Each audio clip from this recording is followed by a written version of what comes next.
Hello, everybody. Sam here. Welcome back to the podcast again, Behind the Creator with Sam. Guys, this week we have an amazing person. Her name is RNGHAX. She's a voice actor, Twitch streamer, and just in general, a really cool person. We talked a lot about different things, talked about what got her started in content creating, talked about what got her started with all of these different awesome projects that she's working on, such as being a voice actor, her time as a video game tester, and a lot of really other cool things. Guys, give it up for the awesome RNGHAX. We're recording now. Hey, RNG, Yay, how hi. you doing? What's up, Waffles? What is up? How are you tonight?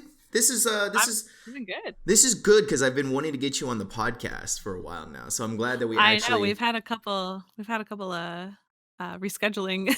well, it's like difficult sometimes to get people on these things, so it's like, it's really good whenever I finally get the chance to get the person that I really want to get on here, you know what I mean? And you were definitely one of the top ones because... Oh, thank you. You're welcome. Well, you live an interesting life and, we've been talking about some different things, but I always like to ask this question. The first question, always. All right. What got you into content creation? Well, my man, when was it? It was right. I didn't know about Twitch or anything like that until after I had my kid. Oh, wow. Okay. And how long ago was this about? About 5-6 years ago. Right. He just turned 6, so I'd say it was about 6 years ago. Right. Because he was like 3 months, and I just started going. Yeah. Well, that was back in the days when Twitch was barely even known, wasn't it? That was like really? 2013. Yeah, 6 years ago. 2013. Yeah, I was before I even started streaming on Twitch because I started in 2014. So like, I've had a lot of on and off. Yeah. Between that and the Mixer, and Well, that's actually interesting because that's where we met. We met on Mixer. Yeah. And a lot of people may not know this about me, but I was actually on Mixer for a short stint, a period of time. So you were streaming on Mixer. I remember that because you were playing. I think you were playing Overwatch or something. More probably. Because like every time I'm in your channel, you're always playing some Overwatch, right? Yeah. So what was the decision for wanting to go to Mixer? Let me ask that question. Oh man. Okay. Well, so when I started on Twitch, it was going pretty decently. I was playing League of Legends at the time, and I stopped streaming because I had some.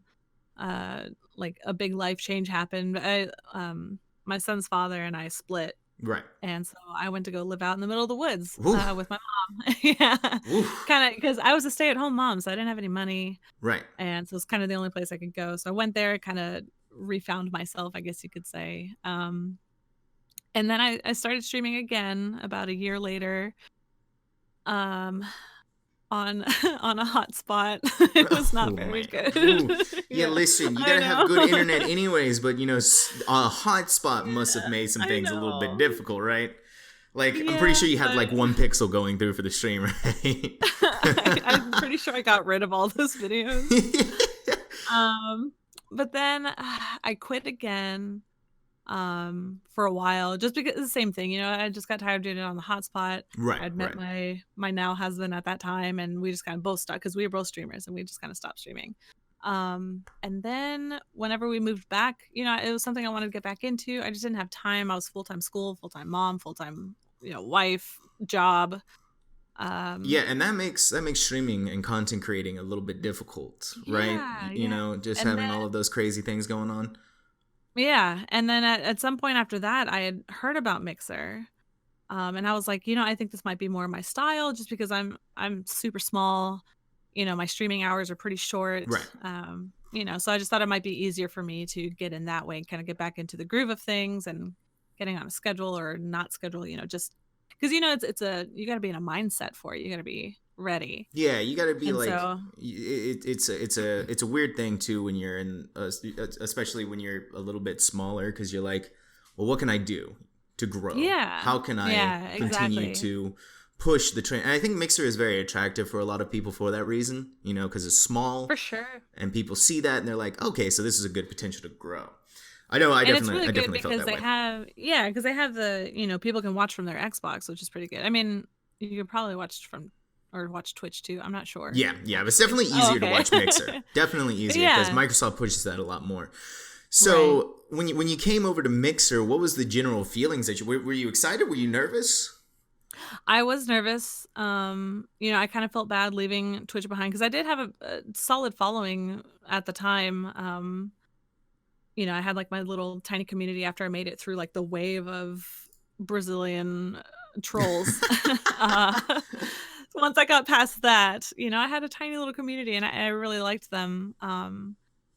And so it was nervous. It sucked kind of, because you know how it is when you start over or when you Yeah. just start in general, because you're like, what am I doing? How do I do this? And I really suck at streaming by myself Right. because I'm not very vocal. Yeah, My friends are funnier than me. But so yeah, I was definitely nervous, but the community was super nice. It's changed a little bit now from what I've seen now that Mixer's getting a little bit more popular. Yeah, But I've been noticing a little bit. I've always keep my finger on the pulse with Mixer just to see how it's going, and it's definitely seeming like there's an interesting shift going on lately. I don't know if it's good I or was for in my friend's bad. stream today. Yeah. Mm-hmm. Yeah, and like I said, I don't know if it's good or bad yet, but I'm interested to see how they take it. So, how much of your community came with you to Mixer? Because that was always when I came over to From Mixer. Twitch? From Twitch to Mixer. Because when I came over from Twitch, I lost a few people, but most of my community wanted to transition with me just to try it out and see how it is. Right. Honestly, none really, because I hadn't Ooh. been streaming for a while. Right. So nobody really knew.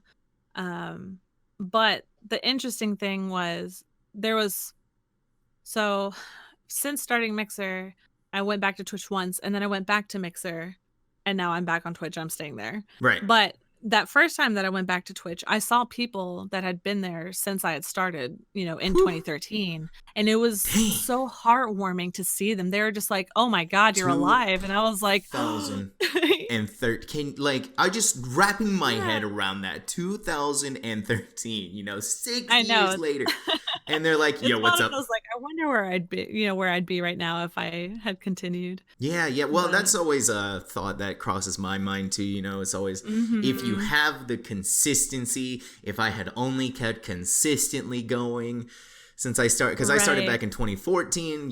Did the same thing, took a lot of breaks. yeah. But I always find that it's a good idea to ignore that thought of where I could be. Right. that- No, I'm. It drives me crazy, thinking about that, because I'm like, oh my God, this is where I could be. This is everything. But For sure. so I want to touch on something that you said a little bit earlier. You're talking about Brazilian trolls. Like, what is that? Yeah. Okay. So, pre-story to that, I know I mentioned it to you before, Right. and you said that you didn't know who Kriparian is. Anybody else out there, if they know who he is, then they'd be like, whoa.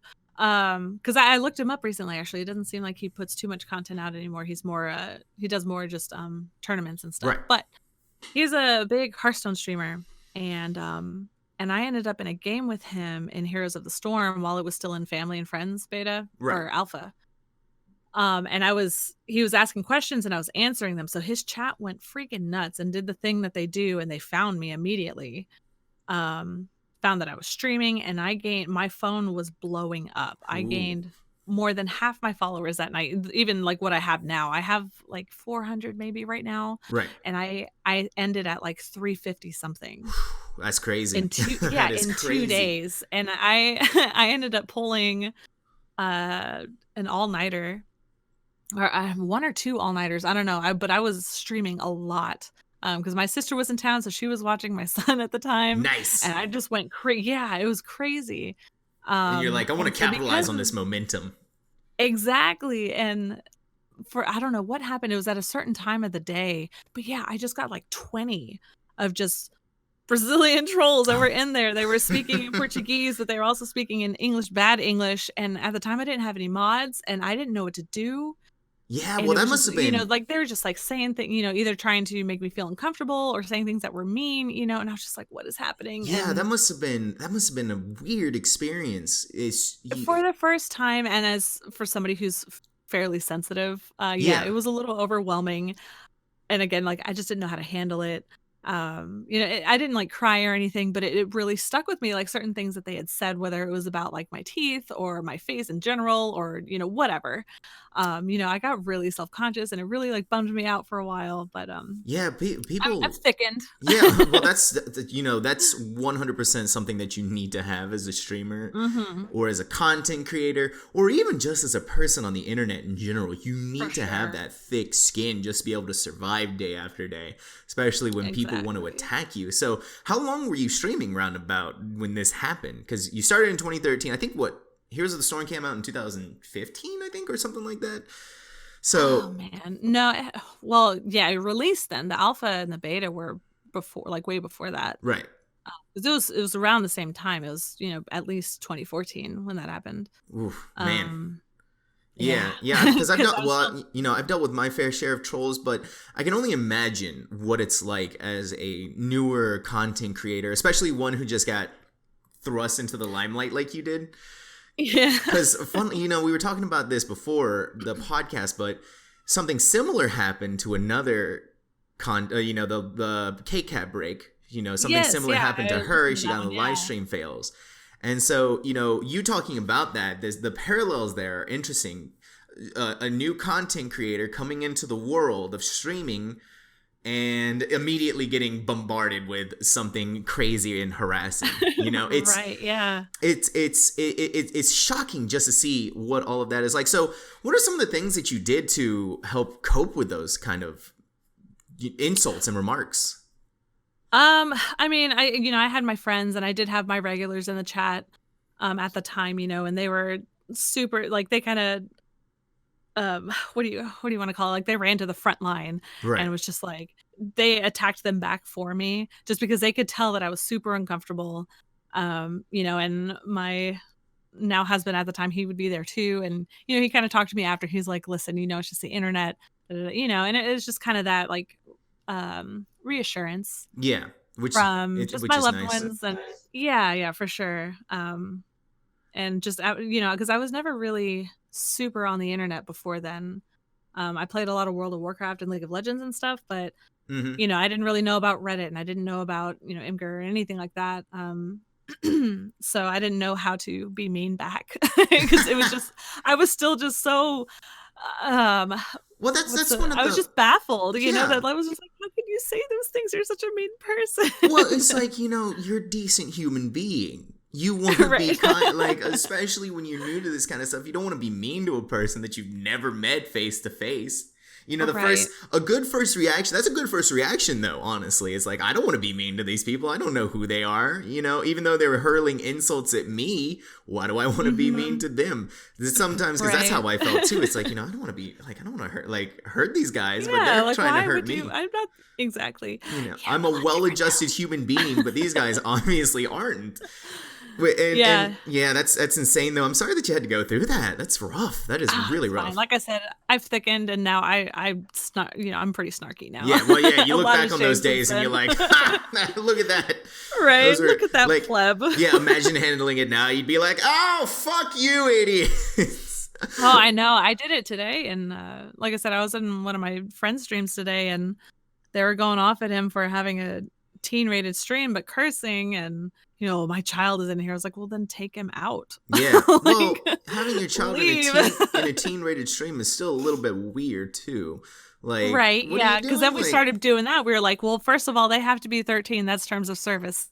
yeah. Second, if you don't think it is already cursing at whatever age they are, you're ignorant. Oh my god, you're telling me? Like, seriously, I swear to God, kids have worse language than most adults do. I swear. I'm honestly surprised that my 6-year-old has not slipped once. Oh man. I don't know, he just doesn't get it. He doesn't, like, because I know he hears me, because I don't think about it, because he doesn't repeat anything, but if I say, okay, so I can, I'm like, fucking blah, blah, blah, blah, blah, and what the shit, and and he doesn't turn, he has no idea.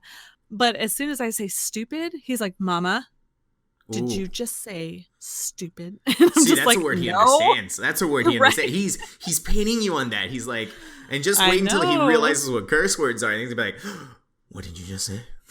I know. I was worried. He had his friend over who is 7, and they were playing something. And it really sounded like he was saying, "What the fuck?" Right. And I'm like, okay, all right, it's fine. You've been preparing for this day. Like I'm ready. And his friend left, and I asked him, I was like, hey, what was he saying? And he was saying, he was just like, I don't know. He's just saying, what the heck? And I was like, are you sure? He's like, yeah. I was like, all right, It's like, that's fine, I guess. If you say so, kid. Yeah, I'm just like, because he did come home one day and he was like, my friend said we can't say the F word around his mom. And I was like, what's the F word? What is that? Yeah. And he was really nervous. He didn't want to say it. I was like, well, what is it? And he was like, I don't know. I was like, okay. I don't know what the word she's say it. It's okay. I don't know that word she wants us to say, Right. But so I'm just waiting. So obviously talking about your son, that means putting the 2 and 2 together using my big brain right here, that means you're a parent. Oh, yes, sorry. So, yes, I no am. No worries. I figured that one out. I was able to do. No way, guys. Actually, I already did that. But you being a parent, how does that impact the content creation side of things? Because obviously you were talking earlier that when you were first starting out, after you had your son, you were streaming. And then you had to kind of put that on the back burner because you're trying to raise him and you're doing all of these crazy other things. What are some of the what are some of the struggles that you've had being a content creator as well as a parent? It's rough because it does limit the time that I can stream.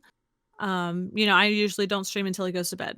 Right. Just because I have a kid doesn't mean that everybody else wants to see my kid. And I respect that. Exactly. I don't even like other people's kids. I just like mine. Yeah, me too. So, don't worry. I feel like But I'm sure I'd like your kid. All right. He's pretty cool. He's pretty rad. But yeah, so I try to respect that. And so I wait until he goes to bed and then I stream. And that's usually between like 9 and then I get tired around 11. Like I can tell in my stream when I'm just tired. I'm not anywhere nearly entertaining as I was before. So I cut it off and I go to bed. So it leaves it to just that time frame when like 90% of other streamers are streaming as well. So it makes it hard to expose yourself because everybody else is streaming and everybody else is watching everybody else. So it's just hard to get yourself out there during a very popular stream time. Yeah. And do you work a job, correct, too, as well during the day? Yep. Solid 9 to 5. Solid 9 to 5. That is brutal. So you go to you start streaming at 9, go until 11 or 12. And then you get up. I'm up at 6, usually getting him ready for school, out the door by 7. I get an hour in between, and then I start work at 8. Oof, man, that is I'm very busy. So what kind of work do you do? I am in IT. I basic help desk, tier 1, mid tier 2 stuff. I get to work from home, so which is nice. Yeah, that's nice. That's nice. Then I get to hang out in your stream sometimes and other people's. Yeah, that's awesome. Yeah. So nothing too exciting. I get to travel at least twice a year. Ooh, that's pretty cool. Where do you get to travel to? What are some of the places you've been? No, it's only Baltimore. Oh. Well, see, no offense to anybody that lives in Baltimore or likes Baltimore. I hate it. It's not for me. Yeah. I bet it gets pretty. Is that cold? Does it get cold there? I think so. Yeah. Yeah, I think it does. I was there for the holiday party, and it was cold. Yeah, listen, when it gets cold down here in Louisiana, I'm like, I can't do this anymore. Please, someone send the heat. And then when the heat gets here, I'm like, this is too much heat. Yeah. Right? Oh, and you guys got that humidity too, probably. So with having to juggle a job, a kid, streaming, all of this, how do you not go crazy? Honestly, I don't know. And I'm working on I would like to my end game stuff in terms of my full on career. If I stay in this field, I want to be a project manager. Right. Honestly, I actually really want to get back into the games industry because I used to do that. I did quality assurance. Yeah. Because you were saying earlier, and I wanted to touch on this real quick, but you got into the Heroes of the Storm friends and family or family and friends beta, so that's interesting. That's a really interesting thing to hear. Yeah. So I knew people. So guys, she knows people. That's what I need. I need to start knowing people. Yeah, no, like I said, I lived in Austin and I worked on Epic Mickey 2 and I worked on Star Wars: The Old Republic. Oh, really? Um, yeah. Wow, I didn't know that. I didn't know you worked on those two games. So what kind of And work the did you thing with do? that, well, like I said, it's just quality assurance. People will call it playtesting. It's a lot more than that. Right, Well, right, Star Wars was pretty much just playtesting. Create a character, run this quest 3 times. And I remember getting ready for E3. We had to run the same quest line over and over for right. 5 hours a night for a Whew, week straight. my God, I I bet you. turned a 45-minute quest into 15 minutes. Good God Almighty! I bet But when did it you? was just trying different hairstyles, different races, different alliances, Right. So all when kinds you of stuff. did you actually play the game when it came out, or were you like, no, I can't do I this? did. I did because I had a free sub. And I was working on I think my favorite was the bounty hunter Right. storyline. I didn't ever get to finish it, but yeah, no, I did play it like, full Okay. on. I really So liked the voice acting in it and everything. Like I loved all of that, so I right. was very engaged in it. So when you got, did you ever play that quest that you played like over and over again, or were I you did. you did? So when you got to that quest, I did you immediately just go, I know this. I know Yep. exactly what I'm There's a doing. lot of things. I'm just like, all right, here we go. For one of the testing, we had to play through the smuggler storyline. So it's like I didn't even want to play that anymore because I already knew it all. Oh man. So yeah, with the Good bounty hunter. God. So you got a free sub out of that, and you got some like I'm sure you got some like cool little vanity items that you can't get anywhere else, right? So Yeah, mostly in game, you got like special like lightsaber colors or oh, whatever. man, I'm jealous of you. I remember when I played that game when it first came out. That was back in 2011. Good God. Yeah. Man, I remember playing that though, and I was like jazzed as all as can be. I was like, I'm playing fucking, Jedi running around and lightsabering people in this MMO. I was like, my dream come true. I was like, Star Wars, World of It Warcraft. was so cool. I was really happy. It was a shame. Yeah. It was a shame that it never really quite took off though. I was really sad about that. Right, yeah. So you did that work in the video game industry, and you and I have actually talked about this before, but you also do voice work as well. I do, yeah. I think I sent you. Did you see my recent clip? That was from like 2 weeks ago. Yeah, and, That was which fun. which is really freaking cool, because I've always wanted to get into the voice acting industry myself. So what are some of the hurdles that you Man. have as a voice actor? Everything. I still have hurdles. Like I can't even. It's a very it's a very competitive industry. Oh, I can imagine. Like super competitive, especially where I'm at. Because I did work at Funimation. I did quality assurance for them as well, and that's kind of how I got my foot into it. Right. I was there late one night working overtime, and then I was just sitting in the lobby hanging out with some people, and a director came by, Aaron Dismuke, and he was like, "You work here?" I said, "Yeah." He was like, "Do you work for free?" And I was like, "Yes." He was like, "Come here." And he cast me as a robot in Nanbaka. Whoa. Yeah, it was crazy. Whoa. Because she even had a name, and I was like, I have a name. Because usually the stuff I do is just bits, so it's like Right. schoolgirl 1B, and stuff like that. But I have a couple of named characters now under my belt, which is really neat. Whoa, Um, that's freaking. So, what are some of the things you've done? Can we get yeah, some names? I have an IMDb. Somebody made Really? one, Oh my which goodness. is so weird. Let me see. So yeah, Nambaka was one. I have been in One Piece. Ooh, Um, ooh. I mean, I can't even tell you what episode or season it was. I think I said one thing, Still though, this is and freaking cool. they One pay you Piece for is that. yeah. Well, One Piece is like huge, and then the fact that you get to be Yeah, in it right. is like awesome. That's just so freaking cool. So so you've done a lot of voice work for anime, Yeah. and I'd like to get into video games, so that's a little bit harder where oh I'm at. yeah, I can imagine. Um, because it's really so the thing is you have all the veteran voice actors from Funimation that you hear pretty often. Right. So they are the ones that are, like I said, they're veterans, they're established, and so they tend to do all the other stuff that's in the area as well. Smite gets recorded here, Right. and Ooh, that's pretty cool. yeah, That yeah, actually is pretty cool. along with paladins and what's their BR? Realm Morale. Yeah, Realm Morale. Yeah. That Paladins. And then of course there's Gearbox here, and they're gearing up for Borderlands 3. Yeah, so So you know, so it's like I do get to audition pretty often, but it, like I said, it's just very competitive. Yeah, I can imagine. So did you have any prior training for voice acting before you were like, they're like, hey, we need you to be this robot? Yeah, before you were like a robot. Wow. No, I did not. I learned that I was very interested in it when I was doing Epic Mickey. I was the audio pod lead for the QA QA audio pod lead. Because I have a musical background and my ear is eerily high functioning, I guess. I can hear a lot of things. Oh, okay. Or very sensitive, I guess. I know. Watch yourself. Yeah, better be careful. We had to record the entire game. We needed just the voice lines for the animators, right, to put them on the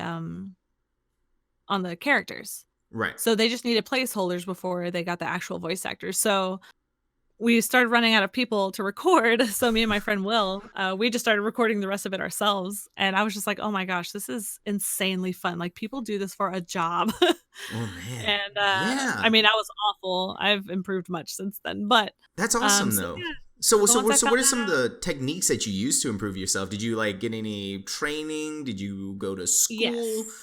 Lots of there's a lot of workshops in my area, at least, just because Funimation is here. A lot of the directors will hold workshops, and you can go in and, you know, they work with you. You know, they'll put you in a mock audition and tell you, you know, where you're good, where you're bad, what you can improve. That's actually really cool. Yeah, it is. It's pretty informative. I've done a few, and I think one of the best things for me, I definitely prefer taking workshops from directors versus the actors. Not for really any particular reason, just more of, I guess, the directors are the ones that are going to make the choices of who to cast. Yeah, so it gets you. The actors also, yeah, but the actors also have really good information in terms of like where they started, what they had to do to get there. You know, because a lot of people think it's, you know, oh, I can do this voice, and then you know that you're just standing in a booth, and it's so much more than that. Yeah. So a lot of voice actors have theater training, and that's what I don't have. So I've just been relying on workshops and just studying and listening to other actors. You know, I used to watch anime for a living, so I listened to a lot of my fellow peers, you know, act, and so I picked up a lot of things from that. Right. So like now when you're listening to a video game or watching an anime, you're like, okay, taking notes right now. Okay, exactly. They'd be like, ooh, that was really good how they did that, and yeah, they got the inflection, because it's right? about making it's about making the character believable. Wow. And that's awesome. That's what's hard to do, because you have nothing but your voice. You don't have props. You don't have a stage. You know, you don't even have an audience to like. Exactly. And I mean, and you can see other actors, I mean, we're jumping, we're, you know, punching in the air, we're moving around or whatever it is, throwing our hands up in the air, and exclamation, you know, like even right now I'm talking with my hands and you can't even see me. So don't worry, so am I, because it's just like, it's part of who I am now at this point. Because, you know, you always see those behind the scenes interviews with voice actors as they're voice acting, and they're always like, you know, doing the motion and everything, which is really cool. Yeah. And I just find it super interesting, though, that you have this voice acting career that you're pursuing, as well as being a content creator on top of, you know, working this job, having a child, and you're married, correct? Yeah. Yeah. So I've been married for 3 years. Been married for 3 years. Wow. And you know what's interesting? Because you told me that you guys met on Twitch, right? Was it Twitch? It was Twitch. Yes. Yeah, it was Twitch. Yeah. This is starting. This is beautiful. I love Twitch stories. He's from Norway, actually. Are you kidding?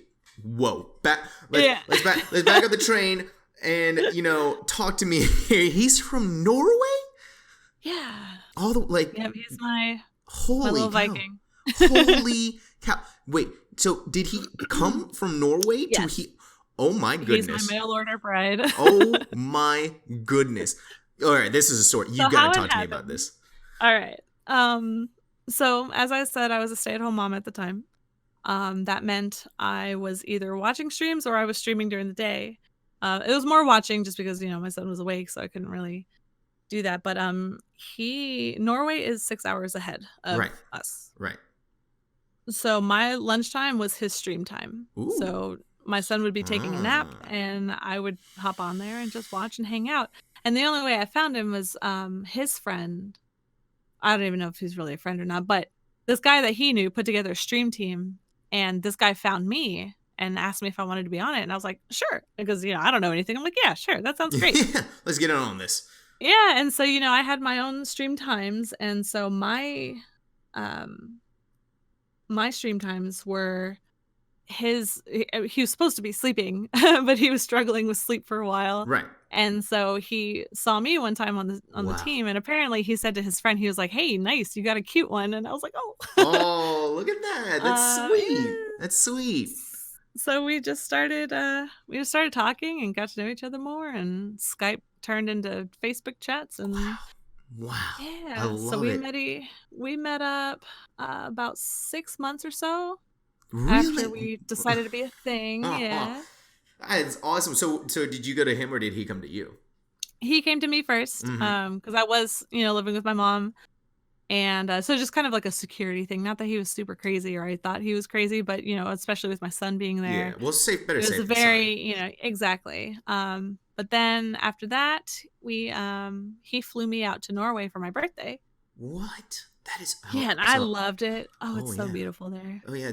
What was it? Because, listen, I've always wanted to go to, Norway and or sweet, one of those Nordic countries up there for sure. Because I was like... Scandinavia, yeah. I look at those and I'm like, gosh, that must be beautiful. And according to you, it's incredibly beautiful. So, it is. It's insane. So, what was that like, though, putting the face to the person, to the streamer, to the everything? Honestly, okay, so one of my things at the airports, I don't like it when the other person sees me first because I assume that I look like a ding-dong, just, wandering around the airport. So, I want to have eyes first so I don't look like a ding-dong. And I knew where he was coming out, and... naturally he was the tallest one in the crowd, of course. So I saw him and he went the opposite way of me, so I ran up to him and I just slipped my hand into his hand, and that was it. We just started walking. Wow. And we just kept walking, and it just didn't feel weird or anything. It felt, I'm gonna be cliche, but it felt right. Okay, yeah, there you go. Okay, so so he's from Norway. How tall is he? Is he like a giant? Honestly, no, he's 6'1". Oh, he's a giant. Freaking Jesus. Anyone who's over 6 feet to me is a giant. and how tall are you for reference? Jeez. Oh, I'm 5'6". Oh, man. So, yeah, it must have been a fun So he's a solid 6 inches higher than me. Dang. Or so. Yeah, he's towering. That's awesome. I love it. I love it to death. So, you guys have that dynamic of both being streamers. Does he still stream, by the way? No, not at all. Oh, that's a shame.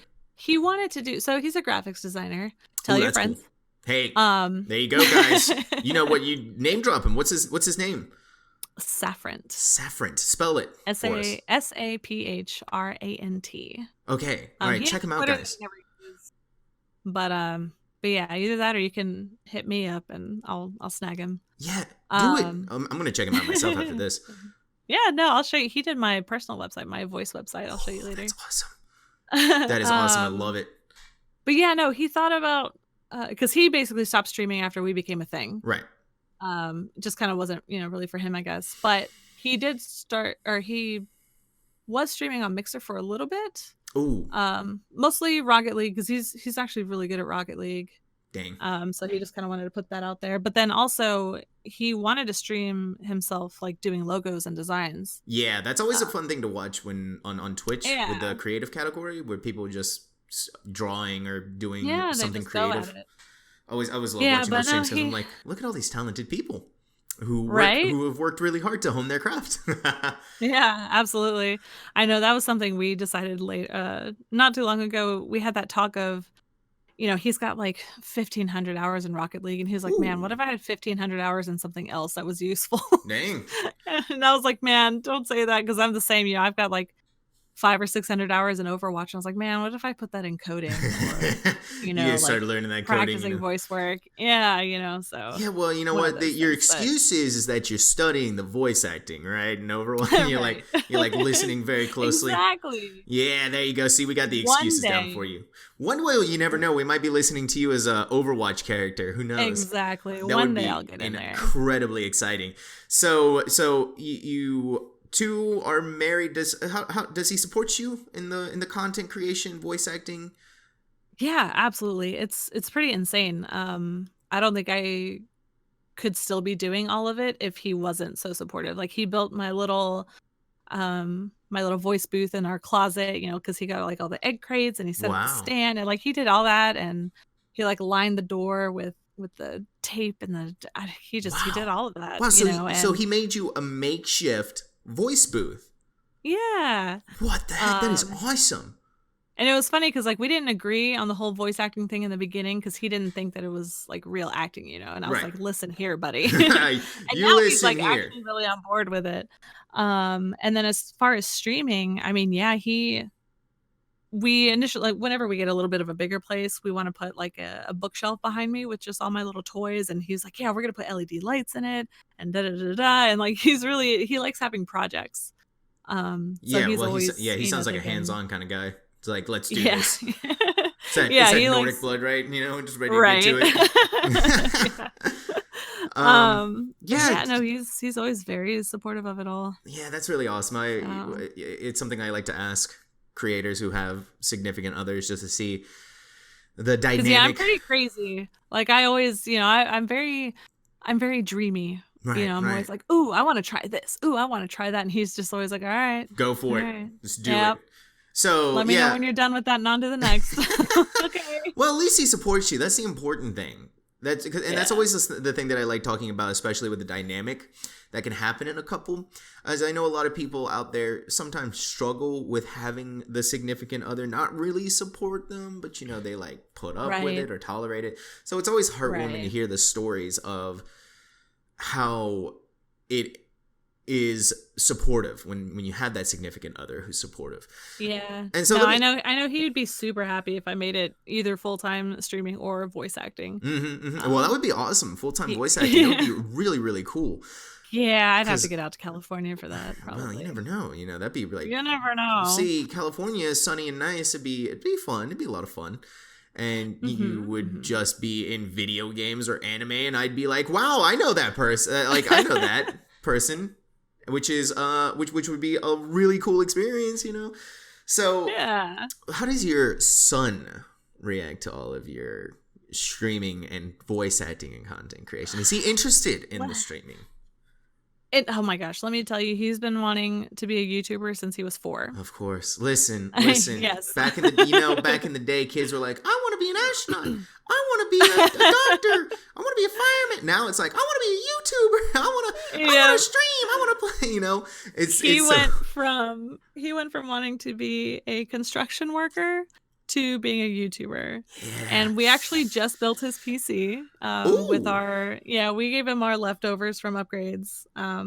Dang. So we're going to let him start with Minecraft, no internet kind of thing, get him used to the feel of a keyboard and mouse. And he's starting him off right. Because he's been playing on our Xbox for about a year and a half now, and he has a Switch. We do like family game nights and stuff. Yeah. Well, that's really cool. He just started playing Rocket League, and my husband showed him, like the tutorials and stuff. Dude, this little 6-year-old snot-nosed kid can hit an aerial better than I can. And I'm just like, wow, all right, go on and be pro and give me some of your money, thanks. That's the scary stuff right there, right? Is when they are just so much better than you already, and you're like, how? Why? Right. Where did you get that from? How did you do that? I've been playing video games for 24 years, and you're just like coming in here and shitting on me? How dare you? Exactly. You don't have the seniority here. I remember, because it's always like I gotta assert my dominance on this like 6-year-old kid real quick and remind him who's boss. Right, let me sit you back down for a second. Yeah, it's like I gotta keep up with my skills, otherwise the next generation will leave me behind. Which is really cool, though. Yeah. Well, that's awesome, though, that you're sort of fostering the video game aspect of that. And especially with a game like Minecraft too, which is Oh yeah. really What's really creative. cool? What's really cool? Because he's been playing Minecraft for a while. He does play on the Switch. But I kind of want to give him more. The Switch and Xbox are kind of limited. The really cool thing is there's some schools out there. Minecraft has an educational Oh yeah. edition.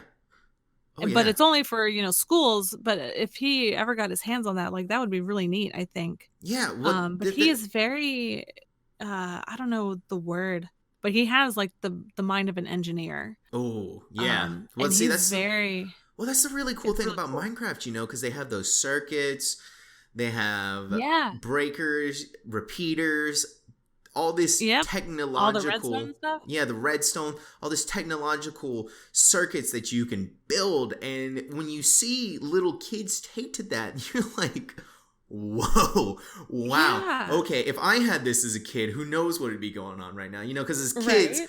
we had Legos. But now Exactly. kids have Minecraft.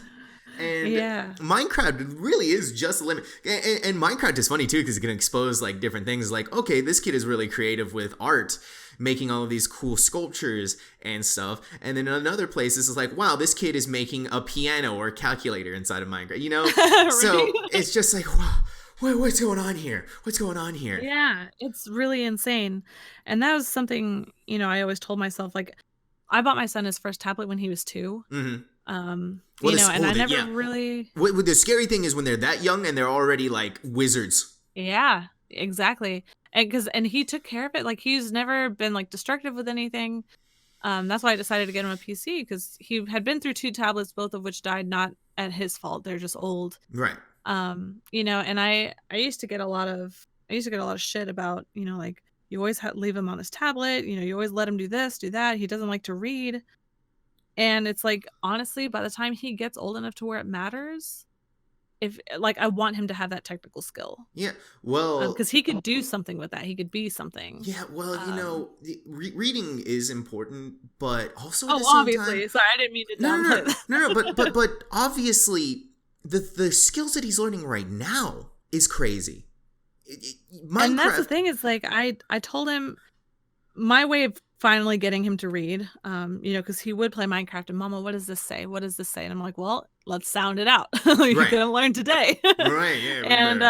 And he actually he's an excellent reader now. And I told him that he couldn't get a PC until he could learn to read, because I wasn't gonna stand there and read everything for him. Right. So yeah, no, he's, per his teachers and everything, his level in reading is really up there. So yeah, well, just sit him down in one of those old classic. Set up his PC. Yeah, sit him down with one of those old classic text-based adventures like Baldur's Gate or something like that, and just or like one of those classic BioWare text-based, Well, he has Let's Go Eevee. So. Oh yeah, they got a lot of talking there. Nothing but talking. Yeah, sit him down with one of the original Legend of Zeldas too, like Ocarina of Time or something like that, and then see where he goes with that. Ooh, for sure. That'd be fun. See, video games are good for you children. Exactly. When someone tells you that, guys, you just show them this podcast, and we'll be good to go. Yeah, they're getting the hand-eye coordination. They're learning to read. They're learning how to open their minds and think outside the box. Yeah. So has your son ever been on your stream? He's kind of popped in a couple times just because he got out of bed to tell me that, he found his sword under his bed, or, something completely that was not worth getting out of bed for. Well, he just wanted to go out of bed and see mommy streaming, of course. He knows what's going on. He wants that camera time. Exactly. No, I do have a video of him. He was sitting on my stream setup and he was playing pixel art. Right. And he loved it. He took to it so quick. He loved the microphone. He loved the headset thing. He liked the lights. He was all about it. That is scary. I know. But I mean, hey, if he could be, like another soda poppin', go. Please. Yeah, well, travel the world.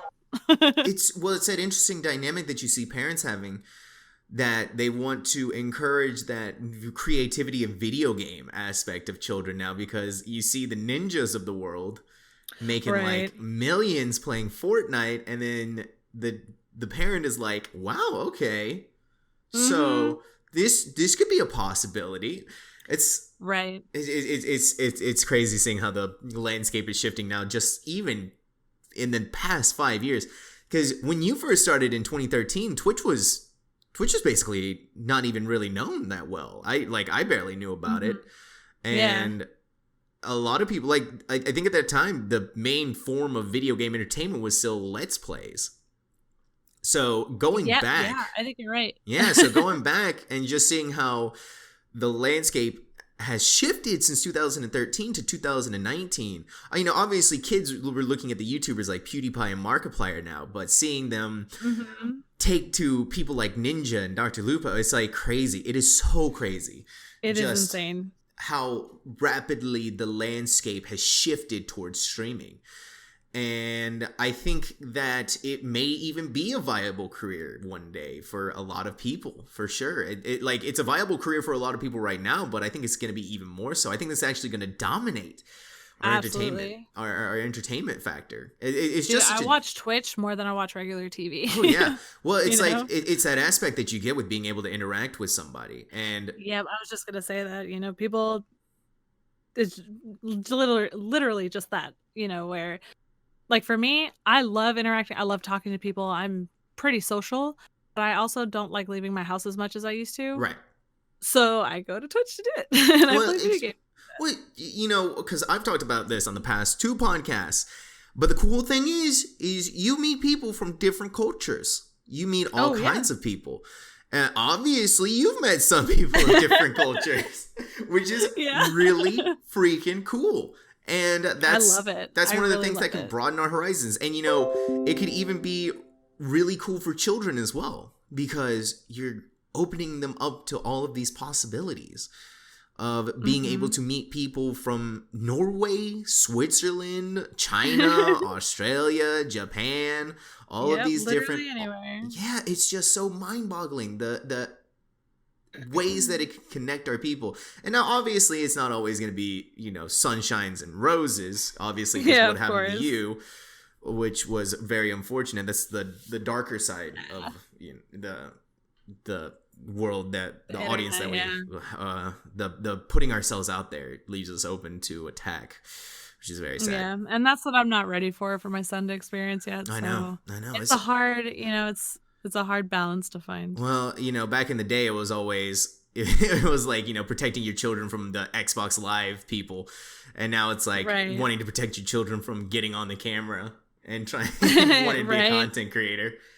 So no, I don't mind that. So he has like this really shitty little digital camera that he runs around with. Oh my God. Yeah. And he's getting there. It's too late. You've lost him. It's too late. And what he did, I don't know if you saw it on my Instagram, but I took a picture of it. He had set up, he has my old phone, and he doesn't have a SIM card or anything. It's just strictly for like music and video cameraing. Right. And he God. Like propped it up on the couch against a pillow, facing the TV while he was playing something. I don't remember what he was playing, but he was playing a game, and that was his way, and he was talking into it. He's like, "All right, kids, now listen up." Oh my goodness, it's over for you. I'm sorry, it's over for you. You gotta you gotta figure out how to hone this talent now. It's too late. Yeah. Oh my goodness, it's crazy. You're gonna be like, oh my gosh, it's so freaking phenomenal. So I just really want to like bomb his stream one day. I'm gonna go in there and start yelling at him, probably in Spanish. Just yeah, well, that's really odd. It's so freaking cool just seeing the way that future content creators might be coming around, and how you as a parent are nurturing that and want to nurture that because you understand. I know, because when I got the job at BioWare, whoa, I remember job at BioWare. That's awesome. The Star Wars, right. Yeah. I was thinking, I don't know why, but Mass Effect leapt in my head for the first time. Oh yeah, no, they're in Canada. Yeah, so I remember my dad always telling me, it was like, "You're not gonna make any money playing video games, blah blah blah." And then I got that job there, and I was like, "Hey, Dad, guess what? I make a job playing video games, sucker." Exactly, they're paying me. Yeah. So, well, quick question: what was your first experience with video games? Oh, geez. The first one that I can really remember, Sonic on the Sega Genesis. Wow. Yep. That's classic right there. That is classic right there. And so then I had a Game Gear, which was amazing. Ooh, I'm trying to batteries like crazy. Yeah, the Game Gear was like the Sega version of the Game Boy. Am I thinking that right? Yes, yeah. It was like this giant rectangle, like a foot long, and it was really heavy. It took 8 AA batteries, My 4 God. on each side, but it was Sweet. fully colored. Like it was like not LEDs, but fully colored. Mm, Yeah, I that's loved it. Yeah, I bet your parents also loved all the AA batteries you're like just going through, just sucking them all up. Yep. Like, So yeah, Mom, so I need batteries. so what was the first video game console you ever owned, like you with your own money that you went out and My bought? own You were like, money? yeah, well, like you went out, you bought Oh, that. the Xbox 360. Yeah, that's a classic one for a lot of people. Yeah, my I had an Xbox and I had a PlayStation 2, but with my own hard-earned cash on my Discover credit card. Oh, I, I oh, bought the Halo edition 360. oh man, I'm jealous of you now. I remember when I was like a 13-year-old looking at that Halo 3 Oh. special collector's edition. Yeah, I Oh my love God, it. I wanted to murder somebody with that thing. I was like, I want these so bad, because I was like, back in my day when I was just a Halo buff, I knew everything about Halo. Right, that Yeah. was my jam Oh my in God, high that's so school. awesome. That's so freaking. Are you excited for Halo, the new Halo, Halo Infinite coming out of E3? Honestly, I don't know. I haven't touched Halo since becoming a full-time PC gamer. Well, I did try to play one time recently and it did not go well because I'm so used to being able to have every aspect of control with my mouse oh that yeah, if you give me, for sure. 2 sticks, like I can't. What do you want me to do with that? I For can't. sure. Well, are you the Halo Master Chief Collection is coming to PC. That's Which, what I heard, and I'm probably gonna get it. yeah, me too. I'm like chomping at the bits for Halo Reach right now. I'm like going crazy. I'm like, give it to me now, please. I know. I loved Reach. Yeah, me too. That was like one of my favorite games back in the day. And you know what the scary thing is? Back in the day, that was 2010. I'm just sitting here like, I'm like, oh my God. It's so weird to say that. I know. Good Lord. I remember spending all night sitting up waiting at GameStop just to go and pick up the legendary And those edition of it. midnight releases. Oh man, those are the day. Now you just sit at home and like, Those all were right, waiting for the amazing. download to finish, and we are good to go. Let's go ahead and play. Exactly. Which honestly I makes me a know. little bit That sad. I was- miss those days. I miss those days a little bit. Yeah, me too. And LAN centers. Yeah, I miss LAN centers. I Oh, had man. one that I lived in throughout high school. Yeah, I missed out on LAN centers. Unfortunately, I was Oh, bummer. yeah, I got hit with the Xbox Live wave, so I never got into LAN gaming. It was so you had the PC. Well, you had the Xbox 360. When did you make the conversion over to PC gaming? The master race. Uh, well, so I was Xbox for a while, and Midnight Club 2 on my PlayStation. Mm-hmm. Oh, And then it wasn't until I started playing World of Warcraft that I switched over. Oh no, you got hit with the crack, didn't you? Did you get hit with the I crack? did. Oh, It was man. 4 straight years, Oh, and then on and off man. since then. I'm Yep. sorry. So I'll be playing Classic. So that's gonna. I'm yep. sorry. I'm so sorry that hit you. Yeah, that was It's okay. that was And that the was other thing a that dark sucked time. about- Yeah, and the unfortunate thing about WoW being my first one is that I didn't appreciate other MMOs as much because WoW, WoW was the MMO, Oh yeah, that was pinnacle. That was And, the pinnacle of MMOs. and so like Star Wars got really close and WildStar was pretty cool, but I just, it wasn't WoW, so I Yeah. always went back. You always and that's how Blizzard gets you. And Blizzard has you in other ways Exactly. now with Overwatch. Yes. Yeah, because every time I come by your stream, you're always playing Overwatch, and I'm like, Ugh, yes, I love it. I love I Overwatch. love and hate that game. I think can't everyone even- does. ugh. I think everyone has a love-hate relationship with Overwatch. Because on the one hand, you love it. It's great. It's colorful. And, all the characters are is. cool. Yeah. And then on the other hand, you have the community. Which, And then you get stuck with freaking idiots and then they bring you down. You sound like me after every ranked game I've ever played.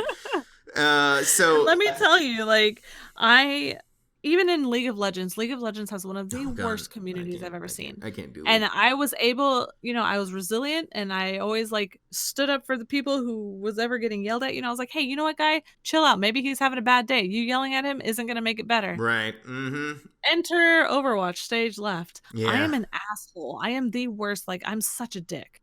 Yeah, well, If anybody says anything, if somebody is like, man, if our DPS did better, I'd be like, yeah, right? yeah, it's God. I don't know what because it does the same thing to me. I'm like, yeah, I love puppies. the sun is shining, and then I play Overwatch competitive. I'm like, fuck all of you! Everybody go die. And I'm sitting there and I look at it and I'm like, what just happened? I come out of a daze and I'm like, oh, how did this happen to me? And man. Yeah, that's why I'm like, I gotta take. I have waves when it comes to the Overwatch. I just need to take a break and then come back to it. And then it happens again. Yeah. So what games are you playing like, right now? On your actually, here's a good question. Do you play games on your off time when you're not streaming or anything like that? Oh yeah, absolutely. I haven't streamed for a while just because I do have in-laws in town, and we had to rearrange to make everyone fit. But I plan on hitting that back up. But I'm still playing. I play at night. If I'm not playing, I usually have someone stream up, and I'm hanging out while I'm playing. Right. You often, I'm like, hey, I'm here playing Overwatch. I'll be back. So what games are you playing right now? Is it Overwatch or anything else like story or RPG? I'm playing Overwatch. Probably I'm kind of want to get back into Apex again. I did like it. Mm-hmm. Oof, Apex and with now. the season 2 that's coming out. And then on my downtime, I like playing. I've been dabbling in Don't Starve. Oh, I have a friend who was really big into Don't Starve. It looked like a lot of fun. Yeah. Yeah, a lot of it just went on sale, so I got the Shipwrecked DLC, and then also the new Sims expansion came out with the island living. So I've been all over that because mermaids. Mm-hmm. Well, I've been looking at my friends list, and all I see right now is just Sims, and I'm like, a new expansion must have dropped. Looked it up. Yep, we got a new expansion. My bread and butter is indie games and puzzle games. I love those. Oh man, puzzle games. Those are rough for me because I'm not very smart. So I'm sitting there and I'm like, I just want to shoot something right now. So what kind of puzzle games do you like? Like what kind of puzzle games have you enjoyed? So some of my favorite ones is Braid, Machinarium. Oh man, I was like so ready for this question. I got those two down. Same people that made Machinarium. There's one called Botanicula. Right. This is interesting. And I recently got one called Baba Is You, and I fucking love it. It's so great. It's frustrating, but like that's why I like it, because the self-satisfaction for me is just like it's a whole different high, and I'm just like, yes. It's so good. That's where the peace goes. It's so good. Freaking yes. That's always this. Whenever I play a puzzle game, I'm like, and I get the puzzle right, I'm like, thank you. This is nice for me. I'm very happy now. It does have to have a story. Like I love puzzle games, but it's got to have a story. And so those that I mentioned have really good stories to them. Yeah. Most recently one I streamed is called Gris, or in Spanish it's Gris. Yeah, I heard about that. I heard people were like raving about that game. Yeah, it's beautiful. I have the soundtrack on Spotify. I'm a sucker for movie and video game soundtracks. Right. Me too. But yeah, no, and I wish I had known more about the story, because I would have definitely been more engaged in it. Because the Steam description isn't a lot to go off of. Mm-hmm. But so if you do end up playing it, it's about a girl who is trying to deal with the death of her mother. Right. And trying to handle her depression. Oof, that is heavy. So yes, I know, and it's so good, and I'm probably gonna replay it because apparently there's multiple endings. Oh, it's even better. Yeah, so good. Even better. So yeah, I really like that one. So bringing it back to the content creation side of things, real quick. I don't know if you've been keeping up with Twitch news lately, but Twitch recently announced subs only streams. Have you heard of that? No. Yeah. So basically the way that it works is if you can set a specific stream to be a sub-only stream. So people who are subscribed to you, I think that's how that works. I believe that's how that works. Wow. So if you subscribe to the person, only subscribers can come and watch. And if you're not a subscriber, you get a 5-minute free preview, and then it cuts it. So if you're not subscribed to the channel, it creates a little bit of an issue. So interesting. Yes, but there's been a lot of heated debates right now going on with all of that kind of stuff. For sure. So how do you feel about it? Well, as a partner. Well, I'm not a Twitch partner, unfortunately. Well, you're getting there. Yeah, slowly but surely. You know what? That's not the end goal. But I think it's interesting. I think it's interesting. I'm not against it, to be honest. I know that a lot of people right now are going crazy about it, but I think the important thing to remember here is that it's optional. It's not mandatory. I don't have to do a sub-only stream. And it can also be a really great way to reward a community for wanting loyalty. Yeah, for the loyalty. Supporting. Or if you decide like, hey, I'm going to have a bonus stream right now for subs only because they paid for me. They paid for... Yeah, that's cool too, though, Yeah, it's once again, no one's forcing them. No one's forcing the streamers to do it. It's completely optional. So I don't see what the big deal really is. If someone... It might not be for you, which is fair. And in fact, I may never do it a day in my life. And that's fine too. But for the people who do decide to do it, that's their prerogative. And if they want to do that, perfectly fine. Honestly, I think it'll be good for the bigger streamers for sure. Yeah. Just to help with the chat, because I mean, I'm sure you've seen chats in the higher streams. Crazy. I can't even keep up. Crazy. So I think if I was bigger, I'd probably utilize it sometimes. Be like, yo, surprise Saturday stream during the day, subs only. Yeah, well, but there's always so much drama going on around in the Twitch atmosphere. Because like before this, people were getting mad at streamers eating on stream. So it's like, you can't eat on stream, okay? Ugh. Yeah, I know. Come on, I'm a person, and I like burgers. Like, let me fucking eat it. Too. Yeah, I'm in the middle of an 8-hour stream. I want to eat something. Let me eat, please. Right? I got to keep my energy up. I don't want to stop listening. I remember I was in one of my friend's streams, and he had taken a break to eat for a second. He was still streaming. He was just kind of hanging out for a minute. Yeah. And this guy was like, so are you going to ever play a game, or are you just going to eat the whole time? And we were just like, bro, hold the phone. Like, you just got here. Do you not need sustenance? Yeah, he said the same. He was like, I've been streaming for like 7 hours, dude. Like, I gotta eat. Yeah. Oh my god. So that's actually pretty cool of you, though. So is this the friend who is on Mixer? Yes. Yeah. So that's actually pretty cool that you still keep up with the people with your friends. There's on a couple Mixer. People, yeah. There's a couple people there that I like, and I honestly, when I did move over to Twitch, I had a couple follow me over. So nice. I try to go back there and continue to support them, because I don't really care what platform you're on. If I like you, I like you. I'm gonna go watch you. Yeah, I think that's something. I think that's something that people get in their head a lot. Is I'm on the purple team, or I'm on the blue team, or I'm on the red team. Yeah. So you look at that, and it's just like, why? Why can't we just break the barriers down and be streamers and content creators? Just because I stream on Twitch and you stream on Mixer or YouTube or Facebook or DLive or all of these different kind of platforms, why do we have to segregate ourselves, basically? Why do we have to why do we have to point fingers at each other? Yeah, I completely disagree with all that. Just go. The whole point is to go and have a good time. Exactly. And enjoy the content. It shouldn't really matter where it's at. Well, you have that unique perspective that we both share, that we've been on both platforms now. And high five. Yeah, high five. Boop. That's the sound of a high five right there, guys. It was definitely not us clapping hands or just clapping our own hands. Yes, there's a portal. Yeah, seriously, guys, this is amazing technology. Trust me.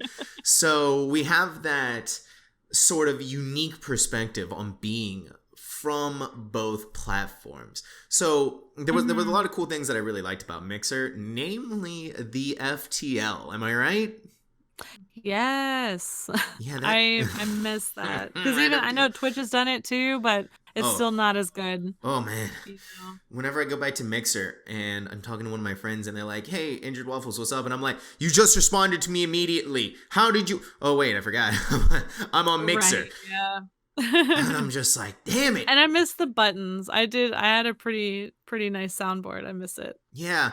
Well, a lot of Twitch streamers sometimes, I feel like, get a little bit hoity-toity when they look at Mixer and they're like, well, Mixer's for the Twitch rejects and everything. Rejects. And I'm like, I don't agree with that statement. I think competition is good for Twitch.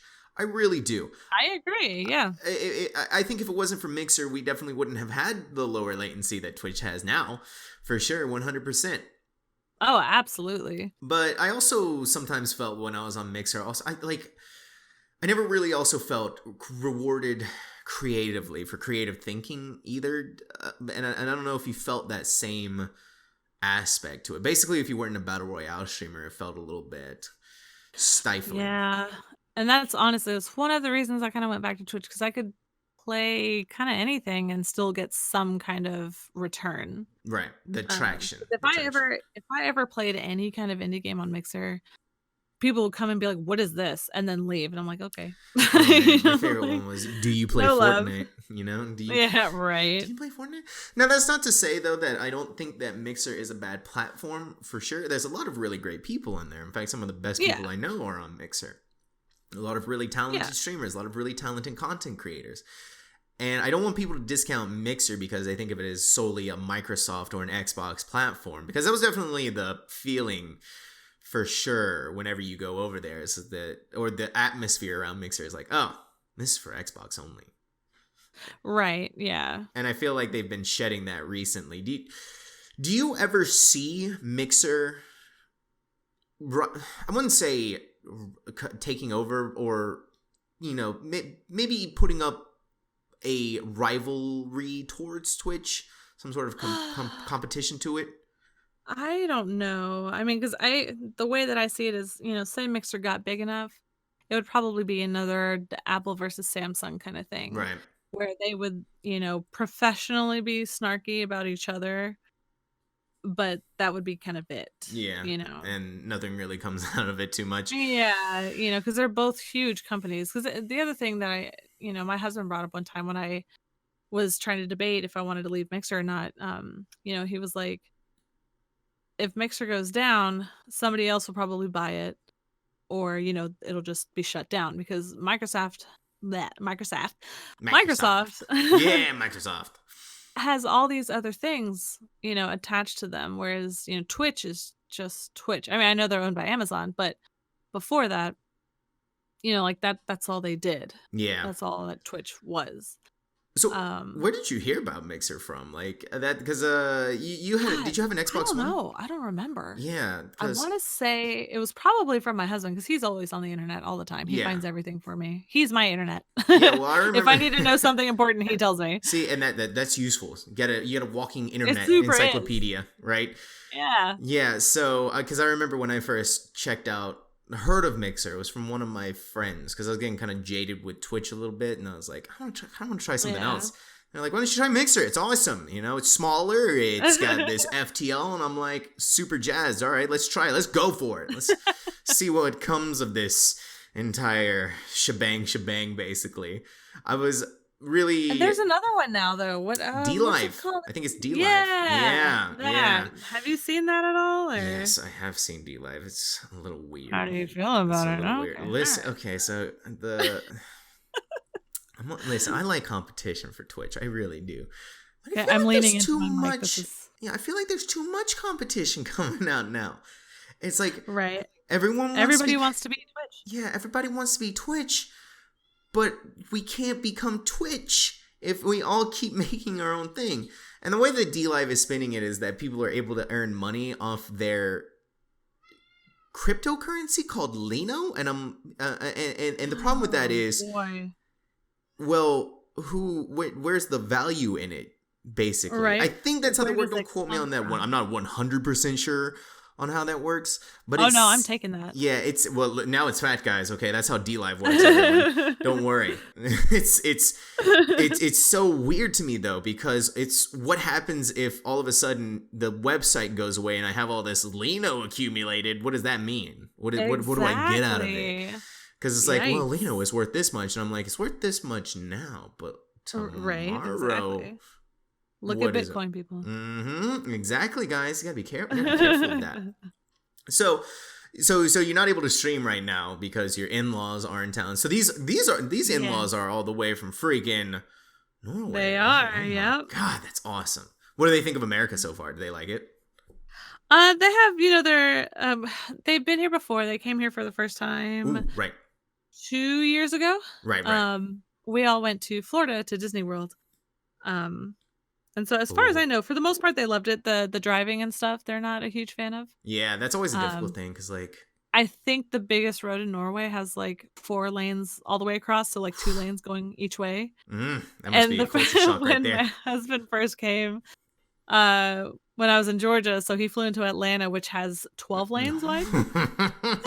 So Atlanta's a very scary city to drive through. That's all I yeah, gotta say. It is horrifying to me. he was not okay for like the first hour.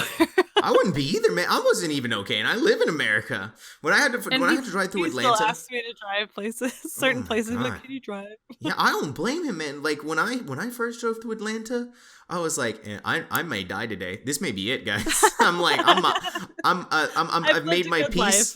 Yeah, I've made my peace. I'm going to Atlanta. Goodbye, everybody. But oh God, I hated it. I hated every second of it, man. I hated every second of it. And once I got out of there, I was like, sweet Jesus, I just went through. I'm a new man. I'm changed. I have a new perspective on life. But yeah, no, I mean they seem to like where we're at, North Dallas. They found a bunch of, man, they found more stuff to do in my city in like 2 days than I've found in 3 years. Yeah. So wait. quick. So you're in Dallas, right? Yeah, more North Dallas, Frisco. North Dallas. Man, were you a DreamHack? You weren't. I was not. I was actually okay. So I didn't know that it was coming until it was too late. Right. And I wanted to go, but no, I did not go. Dang, that's such a shame. I know. You're the second person. You're the second person who's been on this podcast who lives in Dallas, and I didn't get to meet a DreamHack. This is a theme now. This is a theme going for the podcast. No, you gotta go. You gotta go to PAX South. I want to go to PAX South really bad, really, really bad. So, actually, speaking of conventions, have you ever been to a convention? Yes. Oh, yeah. Yeah. Yes. So when I was in high school, I went to A-Kon almost every year. I went for like 5 years straight. Whoa, that must have been awesome. Yeah. It was pretty cool, yeah. Now it's just crazy. And then, I went there since working at Funimation because I got to go for free. Oh, I bet that must have been like crazy. Yeah, I bet that must have been a whole different experience. I bet when people came up to you, you're like, yeah, I'm a robot. Yeah, right. I'm a robot. Yeah, I said 2 lines in this one, 12 episode season. Yeah, I don't want to brag or anything, guys, but I'm pretty much a big deal. Exactly. No, and then I have been to QuakeCon a couple times. That's held here in Dallas as well. Yeah, it's actually about to be. I think it's this weekend. I think, right? QuakeCon. Is it? Yeah, I think it's actually. It's either this weekend or next weekend. One of the two. I'll have to double check because it fluctuates. Sometimes it's in July, sometimes it's in September. Yeah, or something like that. I'll have to look. I'm eagerly looking forward to QuakeCon because I want anything Doom right now. Just give me some more Doom. But yeah, no, QuakeCon was my first what do you want to call it? Like a mock professional gamer experience. The last time I was there, Smite had just come out. So, I mean, this was years ago. Right. Smite was coming out and they had a whole thing set up to where you could play, one team versus the other. And using my female to my advantage, I wanted to go. And so they picked me and I was, who was I? I was Artemis. And so they had, I had like my PC in front of me and then there were big screens up there and we won and I did amazing. And I was like, is this what it feels like to be famous? This is the greatest feeling in the world. Yes. And it was really cool and exhilarating. So what's the favorite convention that you've been to so far? Honestly, I went to PAX South last year and it was a lot of fun. I liked it. Yeah, I went to PAX East in 2018 and I was just like, my mind is blown right now. And yeah, no, I really want to go to BlizzCon. I know it's crazy, but I've been wanting to go to BlizzCon for like 11 years. I can only imagine, because that's I really want to go. Yeah, because you got that World of Warcraft addiction, and now you got that Overwatch addiction. You'll be in like heaven. Panels. Yeah, you'd be in like heaven. I really just want to hit up that voiceover panel, man. I love listening to everything they say. It's so great. I love it. I love the Overwatch voice actors. They are just amazing people. Okay, well, we are getting long in the tooth here. This has been a really fun podcast, though. Really, really fun. I had a great time having you on. Thank you for having me. I had tons of fun. I love this. So where can people catch you at? I'm very, very active on Instagram, RNGHAX. Also on Twitch, same thing. You can just Google RNGHAX and you can find me everywhere. Well, pretty exclusive. Pretty exclusive, right? Mm. And so, and you do stream on Twitch at twitch.tv/RNGHAX. That's it. And what's your schedule like for that? Because I know, I know you got the in-laws in right now, so you're not streaming currently. But what's right? I thought about streaming just without Kim, right? But we'll see. But yeah, usually it's 8:30, 9 o'clock p.m. Central to usually about 11 p.m. Central, or just whenever I get tired. All right. Well, RNGHAX, thank you so much for coming onto the podcast. Had a really great time. Thank you so much for having me. Yes. All right, guys. Bye, everyone. Bye. What a fun podcast, guys. Thank you once again to RNGHAX, which remember, guys, catch her over at twitch.tv/RNGHAX. Guys, I am loving what is coming out of these podcasts. Such amazing creators, such unique stories, so freaking awesome. Guys, if you're watching this on YouTube right now, make sure to like, favorite, comment, and subscribe. If you're on Spotify, make sure to follow. We'll be coming out on iTunes maybe one day if Apple decides that they like me. And as you all know, I stream on Twitch, twitch.tv/InjuredWaffles. So if you want to catch me out there, watch me play some video games, ask me some questions about the podcast, maybe even tell me you like me or hate me, feel free to, guys. Everyone, this has been Sam, and I'll see all of you on the next podcast. Goodbye.